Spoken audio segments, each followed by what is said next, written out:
Good afternoon, and please welcome Oregon State Beavers head coach Scott Rueck. The Beavers won their first-round game against Long Beach State by a score of 56-55 and defeated Creighton in the second round 64-52. This is Oregon State's 9th tournament appearance overall and third time in program history the Beavers have reached the round of 16. First, we'll start with an opening statement from Coach Rueck. Then we'll open up for questions. As a reminder, please state your name and outlet prior to each question. Coach? All right. Well, just what an awesome opportunity that this team has created once again for themselves. And, thinking back as you get to this point of the year, you reflect a bit. This was a team picked 5th before the season in their own conference. And they found a way to earn a 2 seed and then the awesome opportunity to play within our own region to where our fans can travel. And we're in our same time zone. And how special is that we got to have a meal at one of our players' houses last night. Just a dream scenario for our program and an incredible opportunity with 3 other incredible teams. And to still be playing this time of the year means a lot of special things has happened. And that is true of all 3 of us. And so 3 outstanding coaches, 3 outstanding teams, and an awesome opportunity against an incredible Florida State team tomorrow. Thanks, Coach. We will open it up for questions. Jordan Culver with the Tallahassee Democrat. Coach, could you elaborate a little bit more just on how cool it is to play in your own time zone when the other 3 teams here are all from the East Coast? They had to fly across the country to get here. Yeah, well, that's been the opposite has been true for us. This is the first time for us, other than the first 2 rounds, of course, where we've been in our own time zone all 3 years, the last 3 anyway. And so to us, it's a bit unique, to be honest. And so I don't really see a difference completely. I mean, for us, it's another game, and it's another scenario. It feels a bit like conference. You are guaranteed 40. And you hope for 80 minutes, of course, of basketball this weekend. And so that's the only difference. Other than that, it's get on a plane, get to a hotel and go play. And I know this time of the year, no matter where you're at, that's the case, But the normalcy, maybe that's the advantage for us. It feels normal. These teams, though, at this time of year, I think, a year ago we had to travel to Dallas, and we played very well that weekend. And so I would anticipate the same for these 3 teams. That to be playing at this point, you have a maturity to your program, you have great leadership, and you handle any kind of adversity well. You've been doing it all year to get here, and so I think those things may not be as significant as maybe people think. Hi, Scott. Janie McCauley from AP. I've read how Sydney has wanted to play Florida State. Is that a program you guys catch or have studied or just watched from afar with some admiration over the years? Yeah, you have to have admiration. What Sue's done is unbelievable, and they are always a great team to watch. For some reason, we've avoided them just by chance. We've been in a couple of the same places, won Dallas last year, so we watched them play Baylor in the round of 16, and certainly thought that was a team that if we got out of our DePaul game, we could see them. They had that much talent that beating Baylor wasn't out of the question, as good as Baylor was. And so, they've been fun to watch because of, you follow Romero, that was a big story, and, you get Shaq Thomas dunking. And, so it's a program that has demanded attention. And so they're easy to watch, easy to get to know, and therefore easy to follow. For Sid, I'm not really sure. You have to ask her that when she gets in here, why she, maybe has that connection to them. I'm not 100% sure of that. But for me, I've gotten to know Sue over the years, and she has Northwest ties, and I know that. And so, it's a team we haven't played yet that they provide a lot of challenges. And so it should be a great game. Jordan Culver with the Tallahassee Democrat again. Coach, what goes into stopping a player like Shakayla Thomas? So much athleticism. She can dunk at 5'11". How do you stop such a strong inside threat? That's a great question, and I don't know if you do completely stop her. That because of that athleticism, because of her drive and her ability, her skill set, where she can hurt you at the rim, literally, and from the perimeter. She provides a lot of challenges. I think what everybody's seeing right now across the country is the strength of our conference. We've got 5 of the 16 out of the Pac-12 and could have easily had 6, if things had gone right in the last minute at South Carolina for Arizona State. I think all of us are really prepared. We've got outstanding athletes within this conference. You look at Monique Billings, that's one that stands out. You look at forces like Christina Nigwe, certainly Plum, certainly, you just go down the list of all the great players throughout our conference. And, Shaq Thomas is another incredible player. And so this team is prepared to adapt game plans, prepared to stick with a game plan as long as it takes, and to be as gritty as necessary, to get the job done. And with a player that's as formidable as that, that's what you have to do. And so I don't know if you stop her, but hopefully, we can make her really work for whatever she gets.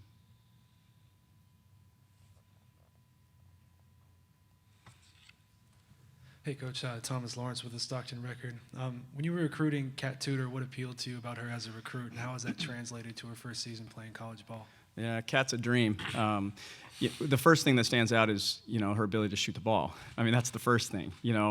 When you just get in the gym and you watch a team play and you see somebody hit 7 threes in the first half of a game, I don't care what kind of a game it is, that stands out. And then you start doing your research and you find out who she is as a person, who she comes from in regards to her family and parents. And all you see is first class, incredible competitor, and high character. Then you keep looking and you find out that she played at St. Mary's Stockton, and of course I knew that before. And then we have the parallels with Allie Gibson, who was one of the pillars of our program and our first true 4-year recruit at Oregon State in my time there. Same program in high school, same AAU program, and plays the same way. And Allie had an incredible career and started every game she played for Oregon State. And so you look at all those things, and in recruiting, you're basically trying to limit gambles, and you're trying to make great guesses, really, on your research, and everything aligned for Kat to be a great fit at Oregon State, and that's what she's been and will be. And so she's an awesome addition, stretches the floor, is picking up our system, and joined a team that has turned out to be a top 10 team, and is adapting very well. And so that was a big-time recruit for us, and she's going to have an incredible career. Janie McCauley from AP again. Scott, what does it say about Gino's love for women's basketball in general when he opens up his sweatshirt today and shows a Quinnipiac T-shirt underneath? Yeah, I think he can relate, and I know I can. There's a lot of coaches that have been very successful for a long period of time that started at the bottom. And you look back at where Connecticut was, where he took over, and where Tricia, what she's accomplished in her career. I was not familiar with them until really this year, because we played them in December, and researched her and had her Wikipedia up, and I was doing who is she and why is this team so good, and it was kind of funny because we went down to shake hands with her, and she said, "Oh, it's great to meet you. I've been looking," and I'm like, "Me? How about you? I mean, I'm excited to meet you and all the things that she's accomplished." So I think Gino just respects that grind. I mean, there's a reason he's where he is, and it's due to hard work and grit. And you think with a team that has as much talent as Connecticut has now and has for 25, 30 years, that his job is easy. Quite the opposite. It's evident this year, and as every year, he knows what he's doing, and they work hard, and they're as gritty as any team there is. So he respects that story, no matter where it comes from. And so I don't know what their relationship is. I don't have the insight into that, but it doesn't surprise me. And so for me, I think every coach, that's a great idea that he had, but if every coach could do the same thing, I think we'd all do it, because what an awesome story that is for a team to go into Miami like they did and play the way they did and take every punch and just answer it time and again. It's very similar to what Long Beach State did the other day at our place. Very similar. You've got a team that's pretty much overmatched, but just plays with so much heart, and they give themselves a chance, and they're fighting like crazy, and they've got veterans and so much grit. So when you think of UConn, you think of grit and toughness and sustained excellence, And I think, that's just him tipping his cap to a program that's doing it right in every way that he respects. Ron Callan, 1190 KAX and the Beaver Sports Network. Scott, what does it say and mean that this senior class is the first in school history to have made the NCAA tournament all 4 years? Yeah, well, that you've got a group that believed in a vision and had the courage and the toughness to see it through, the competitive will and the fight to not only get there, but to do every little thing right. What they've done within our conference is unprecedented by anybody other than Stanford. To win this conference 3 straight years, to go 16-2 3 straight years in the conference is absolutely remarkable. When the conference, as everybody is saying, is the best it's ever been. For those of us who've been around and have been able to experience Gill Coliseum, I know Don's got something very special going at South Carolina with their fans, and that happens a few places in the country, but Gill Coliseum has some magic to it that I think it'd be hard to match anywhere. And that's because of these seniors and the seniors from last year as well. And, I don't know if you know the whole story, if there's a better story in our game than what they've done. And so I get to talk about them with so much pride. I'm so proud of them for the way that they conduct themselves, because they've made this whole thing bigger than them the entire time, and they truly have become an inspiration to anybody they've come in contact with. So for me, it's just been an absolute dream. To be able to be in the gym with them for 4 straight years and watch them grow, not only as players, but especially as people and leaders, and then take on this year, the expectations, in their minds were to get right back here. No one else, though, had that expectation.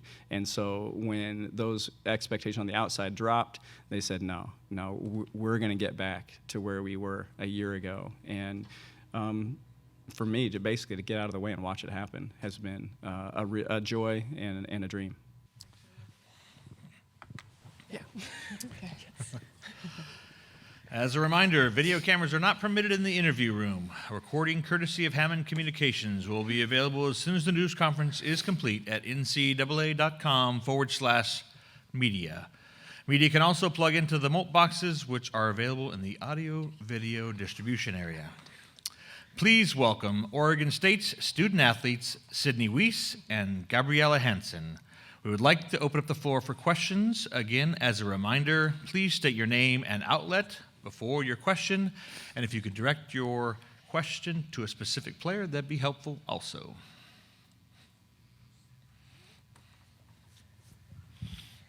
Jordan Culver with the Tallahassee Democrat for Sydney. Florida State's a team with guards that like to rebound. Brittany Brown is 5'6" and will go up and get a rebound with the best of them. As a guard, what do you do to stop that? How do you limit their impact inside the paint?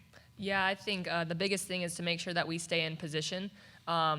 For Florida State, no play is ever over for them. And so the biggest thing for us as guards is to make sure that we find them and use the fundamentals that we've been learning throughout the season about boxing out, put a body on them early and, at least keep them away from getting the ball. If we don't necessarily get the rebound, that's fine, but just as long as they don't either, then we did our job.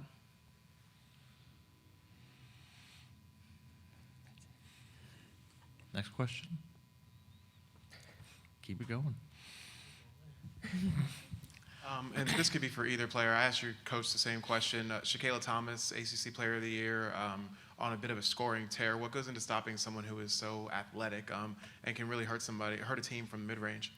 Well, I think, she's kind of an unconventional player because she's playing in a forward spot, but she's basically a guard. So, her athleticism is incredible.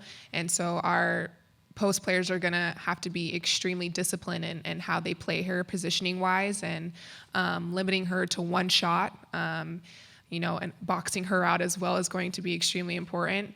And then just helping them out as much as we can. It's all about positioning in this type of game, and especially with athletic, or as athletic as she is.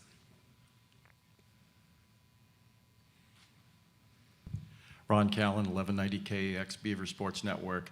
As seniors, you guys know that win or it's over. I mean, all the seniors are in the same boat. Is that something that drives you? Do you guys talk about it, or is it just, hey, we're going to lock down and do what we do? I think there's an added sense of urgency this part of the year. Even in the Pac-12 tournament, we didn't want to lose because each game could be your last, and so you play with that urgency, but you also stick to what has gotten us to this point, and you stick to the game plan. You focus on what you can control, and you can't predict if you're going to win or lose. You just make sure that you do whatever you can while you're out there and you have the opportunity and you make the most of your time. I would 100% agree. I think it's just a different feeling knowing that you never again get to have this opportunity. Never will I be able to play an Oregon State jersey on March 7th of 2000, whatever the case may be. So it's just a different level, like Sid said, of urgency, of will, for sure, that, any game can be your last and you never get a chance to do it again. So you put your heart and soul into it, bottom line. Jordan Culver with Tallahassee Democrat again. Is it helpful that you guys are playing on the West Coast when all the other teams here are flying across the country just for the opportunity to play in Stockton? It's certainly nice, for sure. Traveling-wise, not to have to travel as far, but we know our fans travel great anywhere we go. We love Beaver Nation, and they're going to bring their energy and spirit wherever we are. They'll come. So, yeah. Yeah, and I think even if the other three teams have had to travel across the country, it's postseason. It doesn't matter where you're playing, what time you're playing at. Everyone's going after that same goal, which is a national championship. And so is it an advantage? I don't think we look at it like that. I think we're more fortunate enough to have our fans so close by. And we're going to do what we can. And I know our fans are going to show out for us, but the focus is the same whether we're on the West or the East Coast. Hi, ladies. I'm Janie McCauley from Associated Press. Sydney, I read that you've sort of liked watching Florida State from afar. I mean, as much as you get that opportunity, but haven't played them. Is that kind of fun to see a team that you know a little bit about, but actually get to face? Yeah, Gabby and I were actually talking about that when we saw the bracket and our region come out, that we would have potentially an opportunity to play Florida State. And Romero is... Did you ever play against her? Mm-hmm. She played against Romero on the international circuit, and I've had the opportunity this year and even last year to watch them play, and they're very well coached, very talented, and so they've always been fun to watch. And so to have an opportunity to play against them and see what we can do against them, very fortunate and blessed for this opportunity to see what we can do with it. And so we're looking forward to it. We're looking forward to getting out there on the court today in the arena, getting a vibe for it, and then come game time tomorrow, it's going to be a lot of fun. Any other questions for the athletes? Ladies, good luck tomorrow. Thank you. Thank you. Go Beavs.